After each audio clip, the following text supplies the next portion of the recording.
when not to use to මේ වචනය පාවිච්චි නොකරන තැන්. to කියන වචනයට අපිට සිංහලෙන් දෙන්න පුළුවන් හොඳම තේරුම තමයි මම නම් හිතන විදිහට ට කියන අකුර. අපි සිංහලෙන් ට කියලා පාවිච්චි කරන ගොඩක් තැන්වලට ඉංග්‍රීසියෙන් අපි පාවිච්චි කරනවා to කියන වචනය. හැබැයි ගොඩාක් අය දන්නේ නැහැ මේ to කියන වචනය පාවිච්චි නොකළ යුතු තැන් කීපයක් තියෙනවා.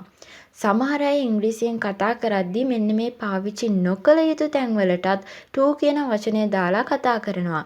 එතකොට ඒ භාෂාව නිවැරදිව හැසිරීමක් නෙමෙයි. ඒක නිසා අද අපි ඉගෙන ගමු මේ to කියන වචනය පාවිච්චි නොකළ යුතු තැන් මොනවද කියන එක ගැන. මේක ලොකු පාඩමක් විදියට මට උගන්වන්න පුළුවන්. හැබැයි එහෙම කරොත් ඔයාලට ගොඩක් පැටලෙයි කොයි වගේ ස්ථානවලදීද අපි මේක පාවිච්චි නොකළ යුතුයි කියලා අවබෝධයක් ලබා ගන්න. ඒක නිසා මම ඔයාලට මේක වචන ටිකකින් පැහැදිලි කරන්නම්. home, here and there, in inside, out outside, abroad, upstairs, downstairs. මෙන්න මේ කියන වචන කීපයත් එක්ක කිසිම වෙලාවක to කියන වචනය පාවිච්චි කරන්න යන්න එපා.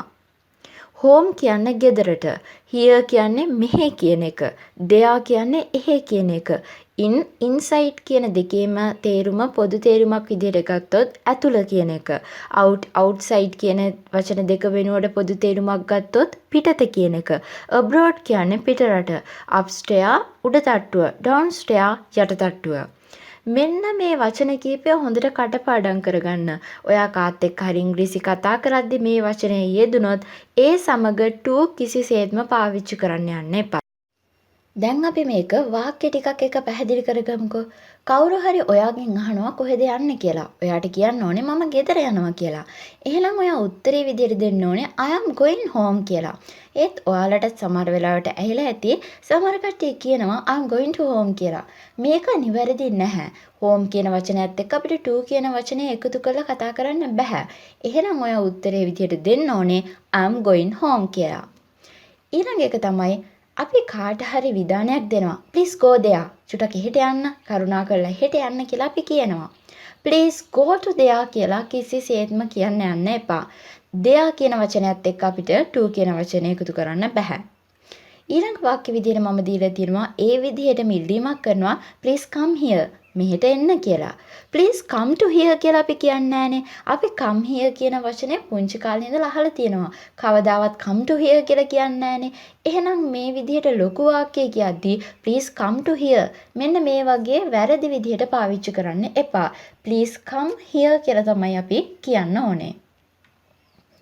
ඊළඟට go inside and check it. ඇතුළට ගිහිල්ලා ඒක පරීක්ෂා කරන්න. inside කියන වචනේ එක්ක inside කියන වචන දෙකම එක්ක අපිට පාවිච්චි කරන්න බෑ to කියන වචනය. එහෙනම් go to inside and check it කියලා කිව්වොත් ඒක සම්පූර්ණයෙන්ම වැරදි. ඊළඟට go outside and stand. එළියට ගිහිල්ලා හිට ගන්න. ගුරුවරු හැම ළමයින්ට පනිෂ්මන්ට් දෙනකොට කියනවනේ එළියට ගිහිල්ලා හිට ගන්න කියලා go outside and stand. out කියන වචනයයි outside කියන වචනයයි එක්ක කිසිසේත්ම to කියලා වචනය අපි පාවිච්චි කරන්නේ නැහැ.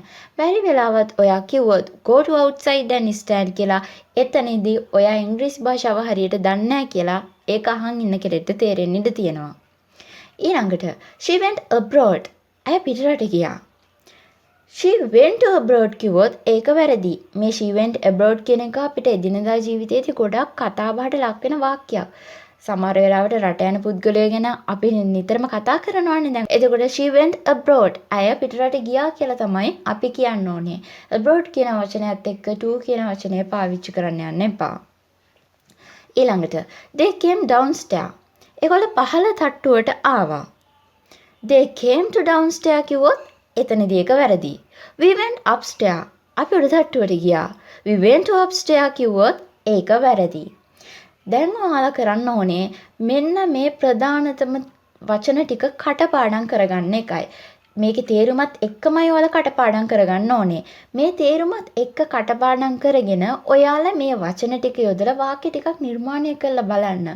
එතකොට ඔයාලට නිකම්ම පුරුදු වෙනවා to කියන වචනය පාවිච්චි නොකර මේ වචන යොදාගෙන වාක්‍ය නිර්මාණය කරන්නේ කොහොමද කියන එක.